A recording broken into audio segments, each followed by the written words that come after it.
My entitled neighbor convinced the whole block I was a drug dealer so she could force me out of my house, but her lies are starting to unravel. I'm a 31-year-old woman. I bought my first house about 8 months ago, a cute 2-bedroom craftsman in a quiet suburban neighborhood. Nothing fancy, but it has a decent backyard with a little deck and some flower beds I'd been dreaming about fixing up. I saved for years after a string of bad apartments and dead-end jobs, and finally landing this place felt like winning the lottery. My neighbors seemed fine at first. I'd wave at them while mowing the lawn. But the woman next door, let's call her Karen, took friendly to a whole different level right from the start. The first week, she showed up with a bottle of cheap wine and homemade cookies that tasted like cardboard. "Welcome to the neighborhood, sweetie. I'm right next door if you need anything, tools, sugar, whatever." I thought it was sweet. We chatted. She complained about her husband being a useless lump who wouldn't fix their leaky roof. I figured I'd bake her something back eventually. Big mistake. A couple weeks in, she started showing up uninvited while I was on work calls. I do freelance graphic design from home, quiet, low-key job, and every other day she'd ring my doorbell mid-meeting. "Hey honey, saw your car. Just checking in. That garden out back looks sad, want me to show you how to plant tomatoes?"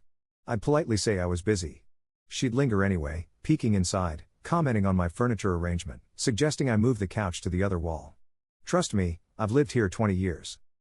Then one afternoon I was out back weeding and she just stepped over the low fence from her yard like it wasn't there.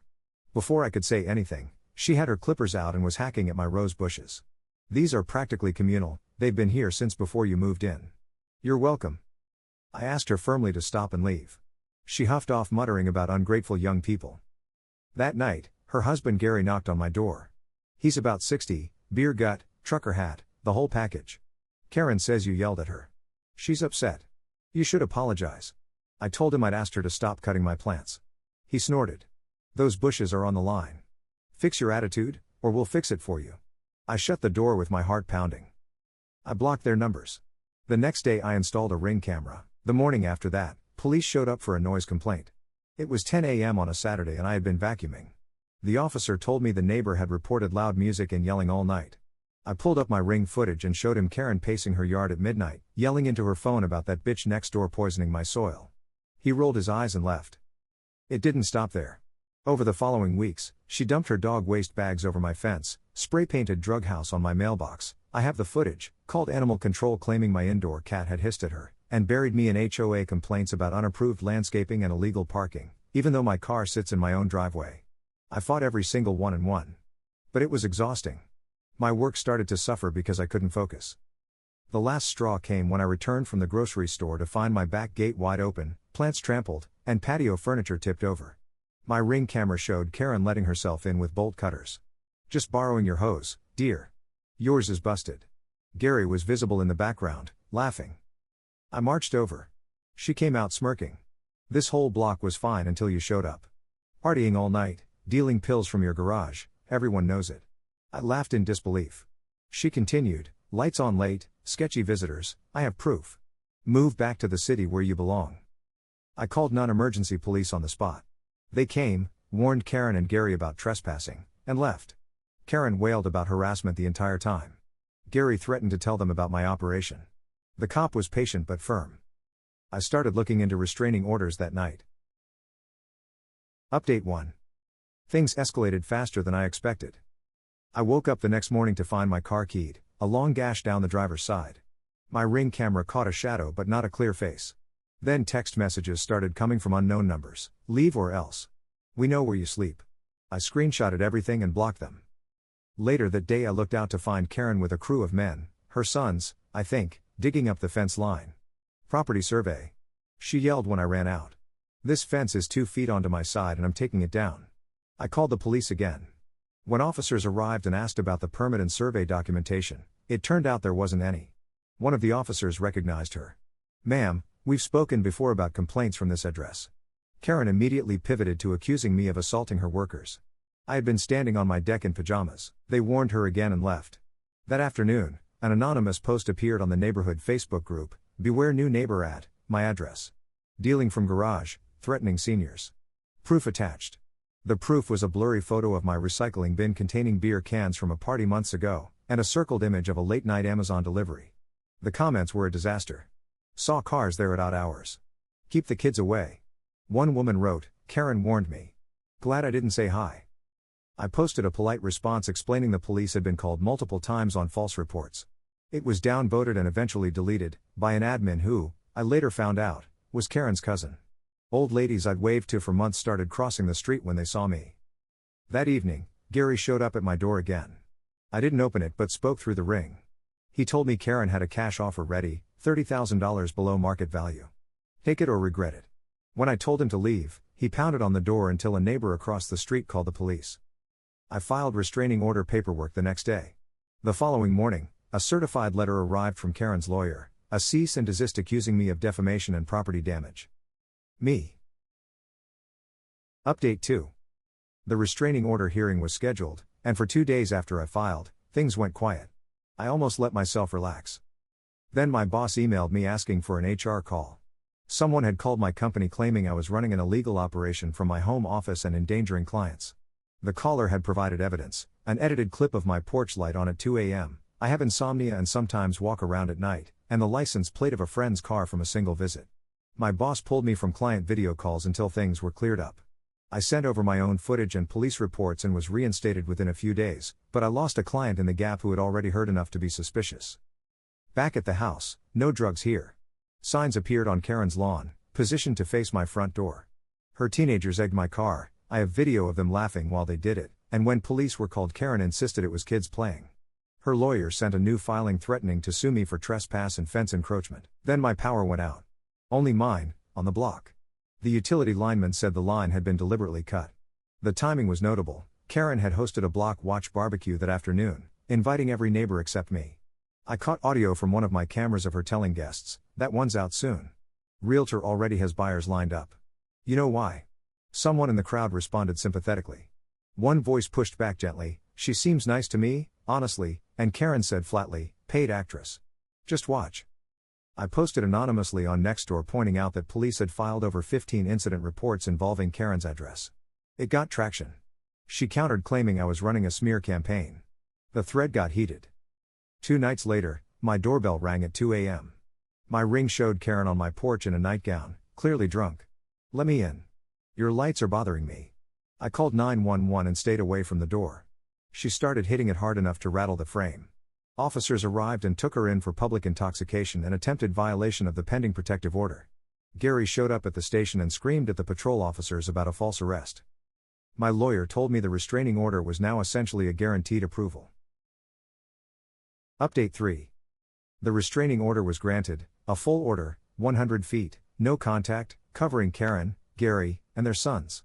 The judge looked at the 23 police reports filed in 8 months and told Karen directly, "Ma'am, this stops now, or you will be in a cell." She sobbed through the whole thing. Gary glared at me from across the room the entire time. I walked out feeling like I could breathe for the first time in months.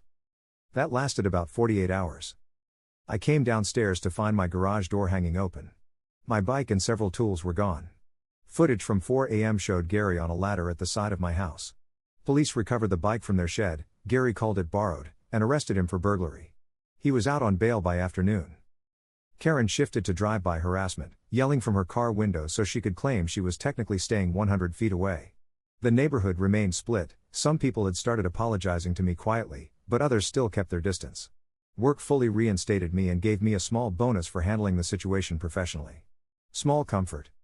The most unsettling development came in the form of an anonymous package left on my porch, dead roses, and a handwritten note, "Get out before we make you. We own this block." I recognized the handwriting from the spray-painted mailbox tag. Police dusted it for prints. That same week, Karen slipped a note under my door at 1 a.m., a clear restraining order violation. When police executed a search based on that violation, they found burner phones, manipulated video clips, and a pile of my open mail. She was detained for questioning. Gary showed up at the station screaming, and everything he said was captured on bodycam. The detective who called me afterward sounded almost amused. "She's not doing herself any favors," he said. Update 4. Then Karen's oldest son, the one who had called me a junkie at the fence line, got arrested while sitting in his car outside my house at midnight with binoculars and a tire iron.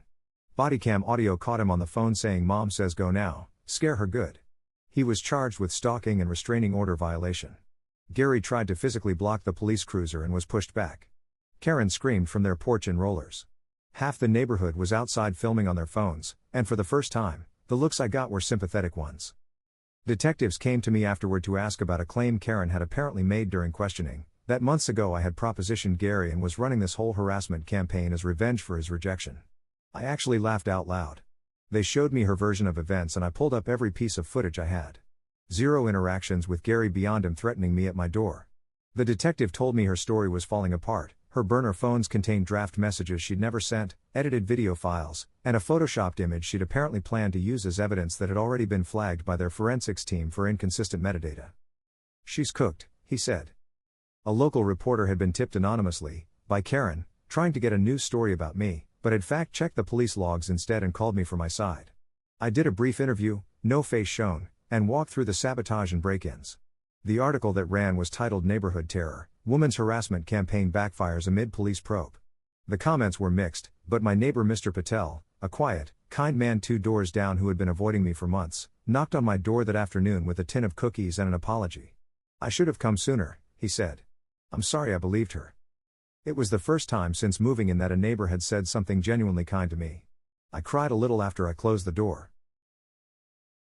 Update 5. It's been about 2 months since the arrests, and things have finally, genuinely settled. Karen took a plea. She pled guilty to harassment and criminal mischief. The felony charges were reduced in exchange for cooperation, and received 2 years of probation, a permanent 500-foot restraining order, and 100 hours of community service.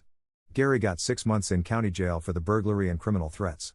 Their oldest son received a misdemeanor trespass charge with additional doxing charges still pending. In the courtroom after the verdict, Karen turned toward me and said, "You stole my dream, that yard was supposed to be mine." A bailiff stepped between us. Gary was already yelling from across the room. My lawyer steered me out the side door. I found out afterward, through property records my paralegal dug up, that Karen had been fixating on my lot for years before I ever bought it.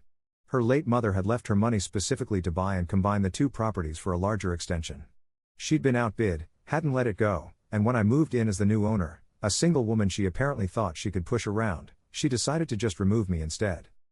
The neighborhood shifted completely once the verdict was public. The HOA president resigned and the board sent me a formal written apology along with a full refund of every fine. Mr. Patel organized a small block gathering and personally uninvited anyone who had been openly hostile toward me. My lost client came back with a larger project. Neighbors who had crossed the street to avoid me started actually waving again. Karen's house went into foreclosure.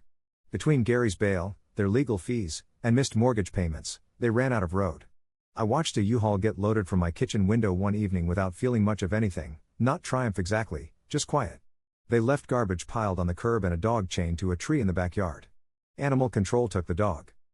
A settlement offer came through her new lawyer a week after she vacated. Drop all remaining civil suits, and they'd sign over their claims quietly. The figure was $75,000.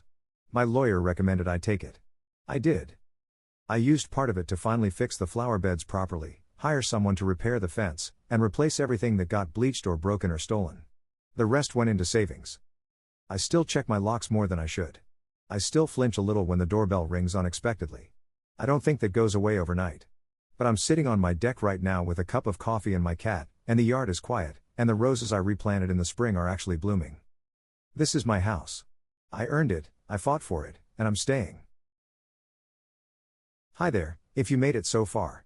Consider dropping a like and maybe subscribing. Thanks. And have a nice one.